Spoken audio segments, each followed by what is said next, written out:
Next gen நேயர்கள் அனைவருக்கும் கோடான கோடி நமஸ்காரங்கள். நான் உங்கள் டாக்டர் ஓம் சக்தி ராஜா. இது அக்டோபர் மாதத்தினுடைய பலாபலன்கள். ஓம் ஸ்ரீ ஸ்ரீங் சிவயவ சிவாவா சிவரூபிணியேவா ஓம் சக்தி தாயே போற்றி சர்வம் சக்திமயம். அகிலாண்ட கோடி பிரம்மாண்ட நாயகி உமையனுடைய அருளோடும் உங்களுடைய பேரன்பு ஆதரவோடும் மாத பலன்கள் ஒவ்வொரு மாதமும் சூரியனுடைய இயக்கங்கள், மாத கிரகங்கள் சொல்லக்கூடிய சுக்கிரன், புதன், இந்த செவ்வாய், இந்த முக்கூட்டு கிரகங்களுடைய நகர்வுகள், இதை கொண்டு தான் ஒவ்வொரு மாதமும் நம்ம 12 ராசிகளுக்கு பலன்கள் சொல்லிட்டு இருக்கோம். அதனுடைய வரிசையில் 1/10/2025 முதல் 31/10/2025 வரை ஆக 31 நாட்கள் 12 ராசிக்கும் இந்த கிரக இயக்கங்கள் எவ்வகையில் சாதகத்தை தருகின்றன அதான் நம்ம இப்போ பார்க்க போகிறோம். முதல்ல இந்த கிரகங்களுடைய அடைவுகளை நம்ம பார்க்குறோம். மிதுனத்தில் குரு பகவான் சஞ்சாரம் பண்ணுறார். சுக்கிரன் கேது சிம்மத்திலையும், சூரியன் புதன் கன்னி ராசியிலையும், செவ்வாய் பகவான் துலாத்திலையும், சந்திர பகவான் தனுர் ராசியிலையும், ராகு பகவான் கும்பத்திலும், சனி பகவான் வக்கரகதியாக இந்த மாதம் ஆரம்பத்திலிருந்தே வக்கரகதியாக மாதம் முழுவதுமே வக்கரம் பெற்று மீனத்தில் சஞ்சாரம் பண்ணுறாங்க. இந்த மாதத்தில் கிரக இயக்கங்கள் அற்புதமாக இருக்குது. 3/10/2025 புதன் பகவான் கன்னியிலிருந்து துலாத்திலையும், அது மட்டும் இல்லாது இந்த மாதத்தினுடைய கடைசியில் 25/10/2025 புதன் மறுபடியும் துலாத்திலிருந்து விருச்சிகத்துக்கு பயிற்சி ஆகிறார். சரி, 10/10/2025 அன்று சுக்கிரன் சிம்ம ராசியிலிருந்து கன்னி ராசிக்கு பயிற்சி ஆகிறது. அதே காலகட்டத்தில் 18/10/2025 சூரியன், அதாவது ஐப்பசி 1 அன்னைக்கு சூரியன் கன்னியிலிருந்து துலாத்துக்கு பயிற்சி ஆகிறது. அதை விட ஒரு முக்கியமான விஷயம், கூடுதல் பயிற்சி என்ன நடக்குது அப்படின்னா, இந்த 18/10/2025 பரிகார கிரகம் சொல்லக்கூடிய கிரகங்களுக்கெல்லாம் தலையாய கிரகம் குரு பகவான் மிதுன ராசியிலிருந்து கடக ராசிக்கு ஸ்தான பலம் பெறார். கடகத்தில் குரு பகவான் ஆட்சி பெறுகிறார், ஸ்தான பலம் பெறுகிறது. மிக மிக சிறப்பான ஒரு பலனை கொடுக்க போகிறது.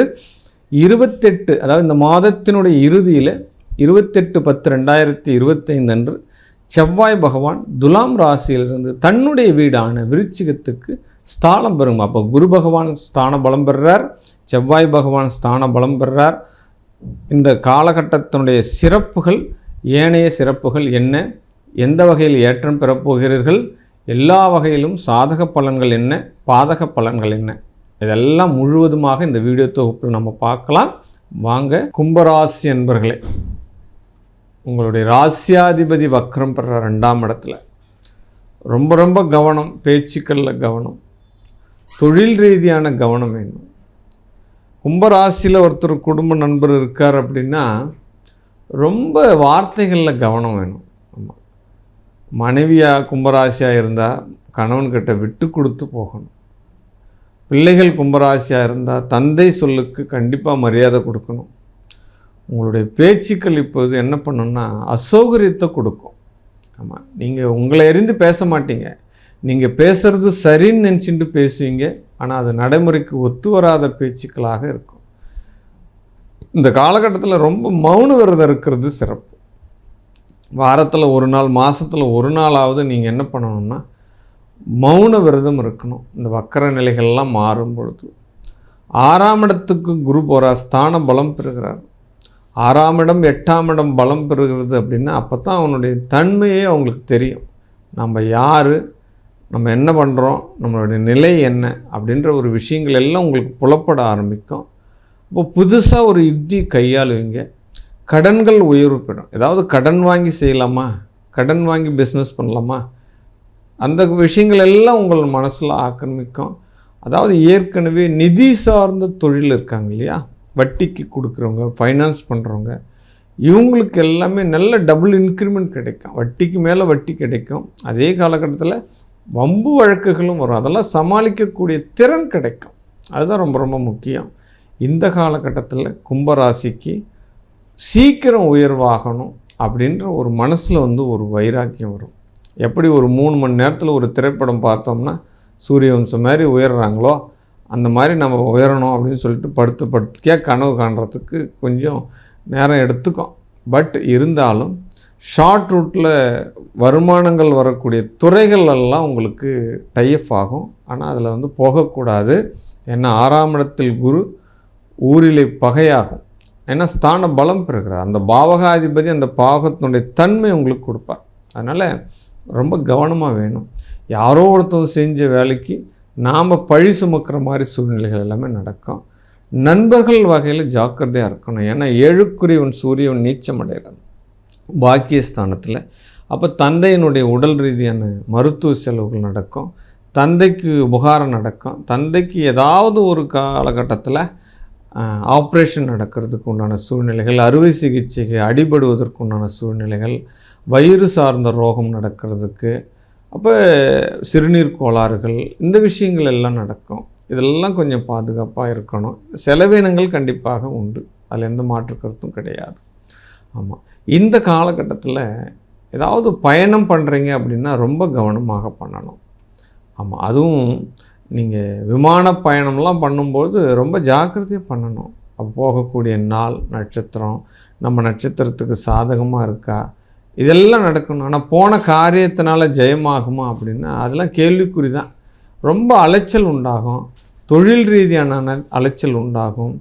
எவ்வளோ நம்ம அலைச்சல் படுறோமோ அவ்வளோக்கு அவ்வளோ நம்மளுக்கு வருமானங்கள் வந்தால் நம்ம திருப்தி அடைஞ்சிருவோம்.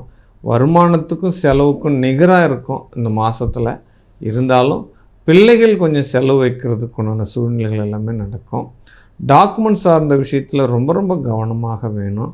சொத்துக்கள் சார்ந்த விஷயத்துலையும் கவனப்படுதல் வேணும். விட்டு கொடுத்து செல்லணும்.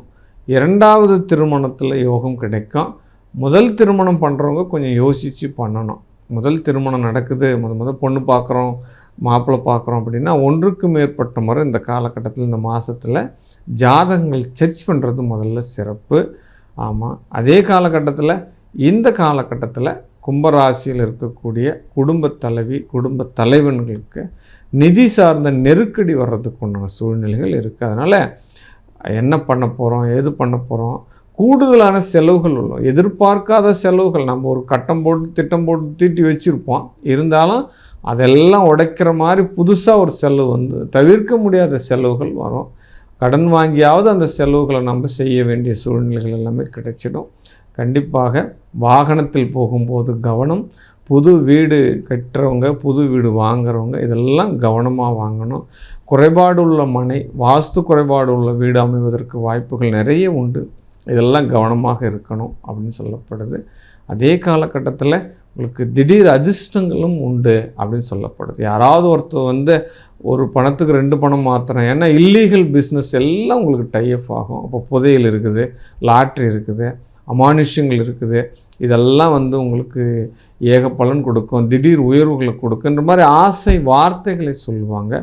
கண்டிப்பாக அந்த காலகட்டத்திலலாம் டைப் ஆகக்கூடாது. அதே காலகட்டத்தில் ஏதாவது ஒரு சாமியாருடைய தொடர்பு கிடைக்கும் உங்களுக்கு. அப்போ மந்திர தந்திரம் எந்திரத்தினுடைய தொடர்பு கொடுக்கும். ஏவல், பில்லி, சூனியம் இந்த மாதிரி அமைப்புகளோடு தொடர்புடுவதற்கு உண்டான சூழல்கள் கிடைக்கும். இதெல்லாம் ஃபேக்காக ஆகிடும், ஏமாத்து வேலையாகிடும். இதெல்லாம் நீங்கள் போகக்கூடாது. உங்களையே அது பாதிப்புக்குள்ளாத ஆக்கிவிடும். இப்போ உடல் நலத்தில் ரொம்ப ரொம்ப கவனம் வைங்க. பெண்கள் வந்து கர்ப்பப்பை பிரச்சனை, நீர்க்கட்டி பிரச்சனை இதெல்லாம் வர்றதுக்கு உண்டான சூழ்நிலைகள் இருக்குது. ரொம்ப ரொம்ப கவனங்கள் வேண்டும். கும்பராசிக்காரர்கள் இதெல்லாம் நீங்கள் தாக்கத்திலிருந்து வெளிவரணும் அப்படின்னா மரத்தினுடைய வழிபாடு பண்ணுங்கள். இல்லை மரம் நடுறதுக்கு உண்டான சூழ்நிலை எடுத்துக்கோங்க. வன்னி மரம், வேப்ப மரம், அரச மரம், ஆலமரம் இந்த மாதிரி மரங்கள் எல்லாமே பார்த்தோம் அப்படின்னா ஒவ்வொரு கோயில்கள்லேயும் மரங்கள் வந்து வழிபாடு பண்ணுறாங்க. இந்த மரங்கள் வந்து சித்த புருஷர்கள் அப்படின்னு பேர். நீங்கள் மரத்தை வழிபடுறது மரமாக நீங்கள் நினைக்கக்கூடாது. ஒவ்வொரு மரத்துலேயும் ஒரு சித்தர் இருக்கார், சித்த புருஷர்கள் இருக்காங்க. அப்போ ஒரு மரத்தை நீங்கள் வழிபாடு பண்ணுறீங்கன்னா சித்தர்களுடைய வழிபாடு பண்ணுவதாக அர்த்தம். அதனால் இந்த கும்பராசினர்கள் இந்த கிரகங்களுடைய சஞ்சாரங்கள்லாம் பார்க்குறச்ச சித்தர்களுடைய வழிபாடு, மரங்களுடைய வழிபாடு உங்களுக்கு வெற்றியை தரும். வாழ்க வாழ்க வாழ்க.